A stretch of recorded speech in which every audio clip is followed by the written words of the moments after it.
大家好，又到講二手車嘅時間啦。假設你咧已經係一個有經驗嘅駕駛者，亦都有家室啦。或多或少都唔甘心再揸細車㗎啦。好多時候咧，自然會諗到不如買部 SUV 啦。但係你可能嘅 budget唔係話太多，10萬蚊唔到，甚至乎得幾萬蚊，想揾部大部，空間又闊落，設備又有少少，又有少少豪華性，年份又要新啲，自己揸又過癮，但係唔好太大食，最緊要小鑊氣嘅 SUV， 到底市場上有冇呢？諗下都有喎。今日呢一部呢，可能幫到你喎。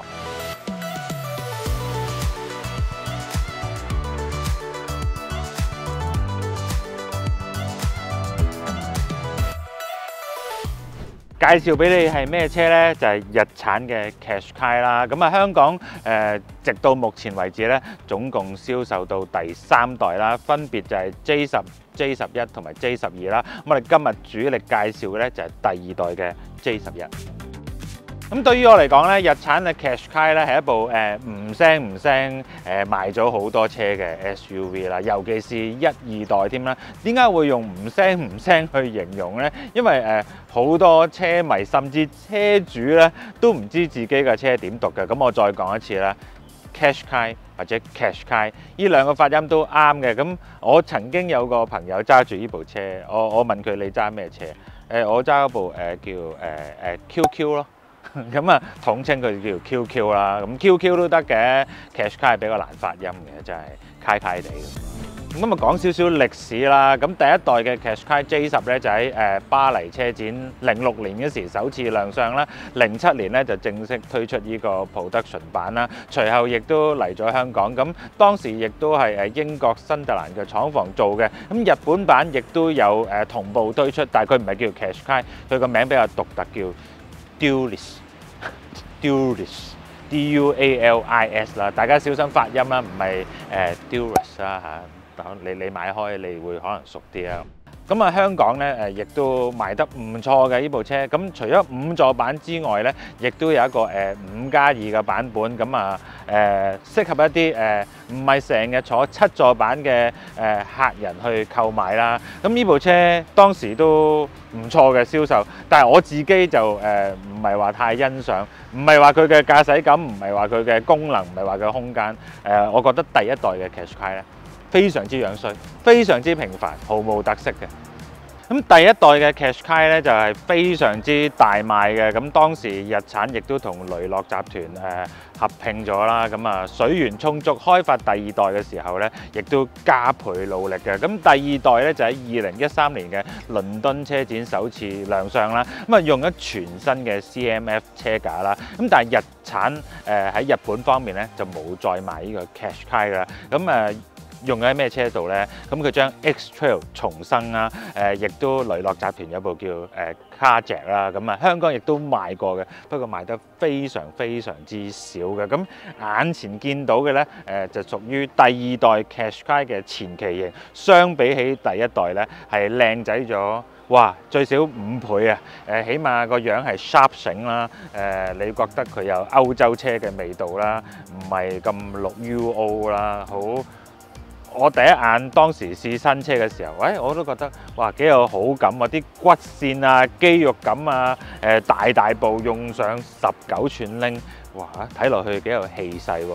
而實際喺車體上邊咧，相比起上一代咧，第2代嘅 Qashqai 咧就長咗50mm 啦，闊咗23mm 啦，個 wheelbase 咧又多咗16mm 啦，但係高度咧反而減少咗16mm 喎。佢嘅尾箱容量咧已經有430 lit 啦，比上代多足20 lit 啊！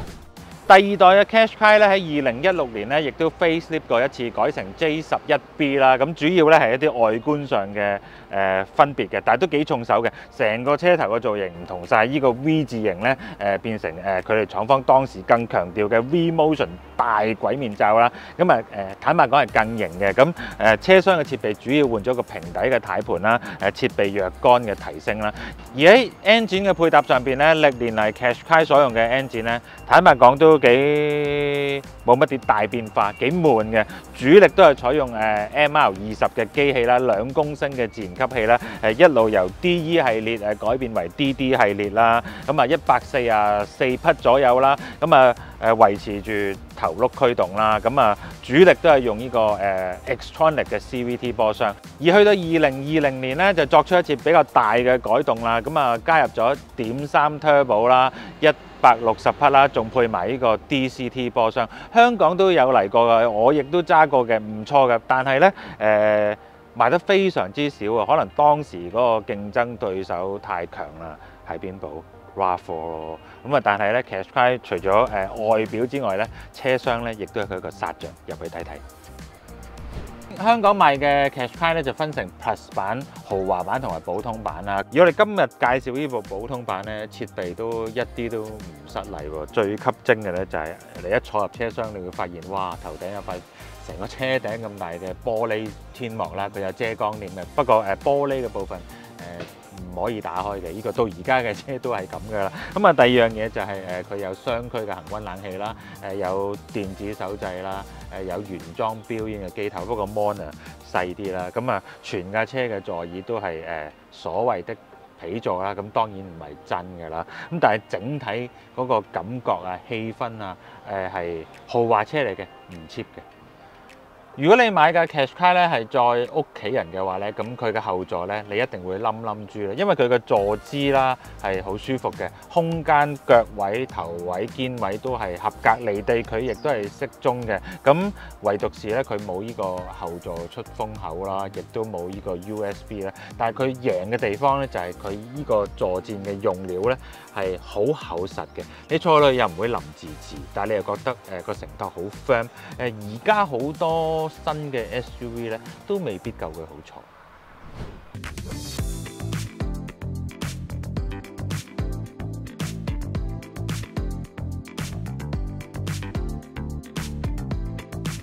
咁啊，點解我當初講話如果你唔甘心揸細車買 Qashqai 係好嘅選擇呢？因為 Qashqai 揸落去，你坐喺呢個司機位度呢，第一個感覺呢，哇！呢部車都幾大部嘅喎，幾橫幾闊幾高嘅喎，咁啊滿足到你揸 SUV 嘅慾望先啦。第一樣嘢就係，咁記得我當初揸呢部車嘅時候呢，我都好中意啦，因為始終佢同雷諾集團共用底盤啦，雷諾集團以操控見稱啦，所以呢架車揸落去呢，都覺得佢個底盤嗰個剛性呢係足夠嘅，再加上佢個頭懸掛係麥花臣之處啦，尾懸掛用咗相對叫高級嘅多連桿式，唔係硬擔呢。咁喺嗰個行走嗰個姿態上邊呢，縱使佢係一部頭轆車，但係佢都俾到一份安心感你。咁安心感啦，即係佢真係唔係好劈嘅 SUV， 好劈就唔到佢份嘅啦。咁啊，仲有佢用19寸鈴，用225胎，咁啊地下嗰個 grip 咧模擬嘅成分又會多啲嘅。咁揸落去比起當時嘅日本車咧，多咗一份紮實感覺嘅。咁起碼咧個軚盤咪輕飄飄先啦，有少少沉重感嘅。咁至於嗰個動力方面啦，咁144匹配呢個 CVT 波箱，咁唔係話非常之有爆炸力嘅，但係佢講求嘅係韌性啦。咁 MR20 用咗好多唔同嘅車系上邊，佢嘅表現係毋庸置疑嘅。咁呢個 CVT 波箱亦都你可以喺manual 嘅時候界成7個波啦。咁相比起 Honda 嘅 CVT 咧，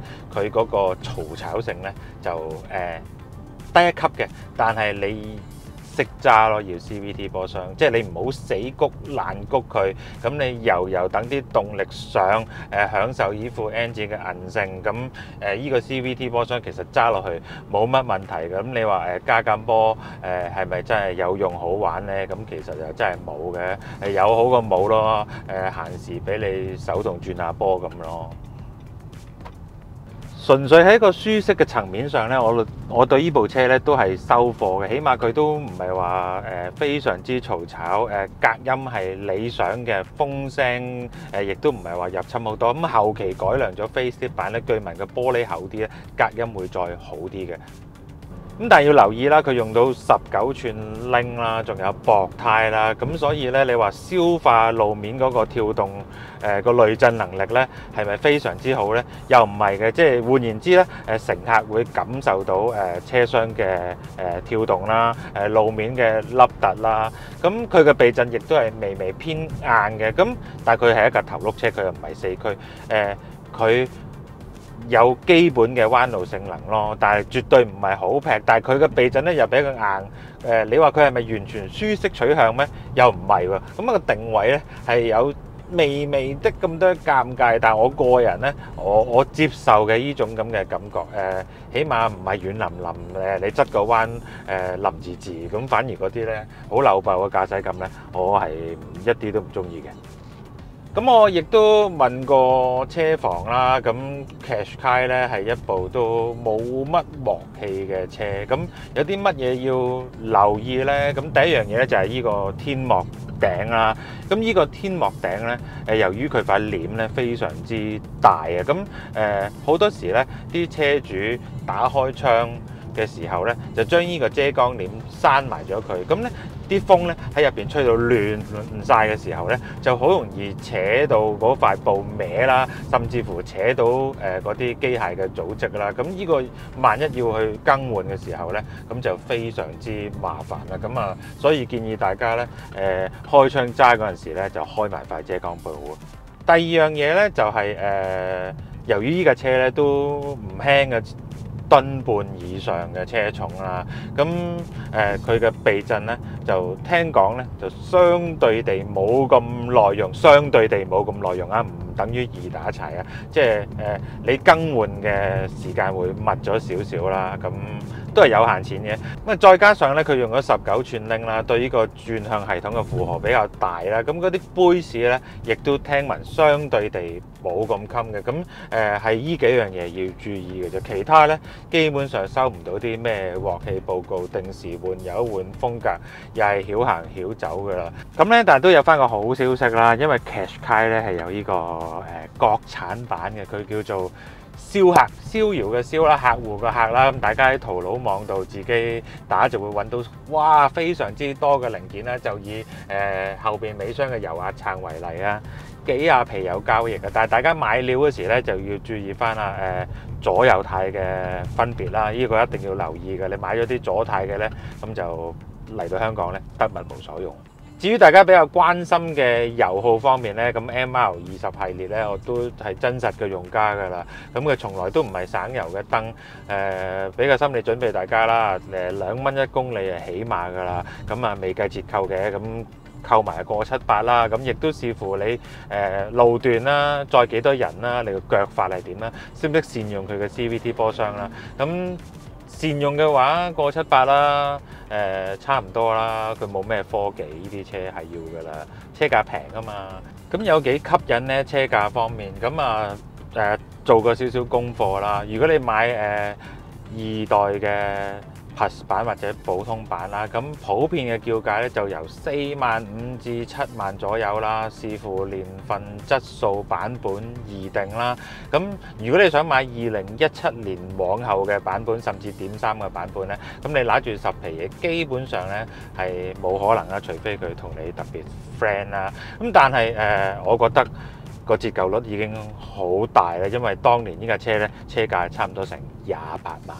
就以我而家揸緊呢部2015年嘅普通版為例啦，市場普遍叫價就係6至6萬蚊左右啦。咁其實都真係大件夾抵食嘅，因為你只要上網睇下，喂2015年嘅豐田 RAV4 賣幾多錢？